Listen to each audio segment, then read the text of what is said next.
Sheriff, can't say how, but I heard Donnie Schneck might be laying hands on his wife. Figured you might want to talk to her. I'll listen to a formal complaint if the witness comes forward.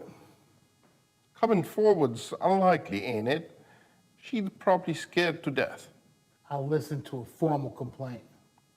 Of course, don't want to lose the wife-beating, squirrel-murdering, idiot redneck vote. Imagine that's a key demographic for you. I heard rumors about you, what you've been doing out there in the world, running with a tough crowd. Town gossip, I'm sure. But still, I heard you were coming home to Anvil. But you've been quiet. Some say to a fault. But I say, let it continue. Yours, I believe.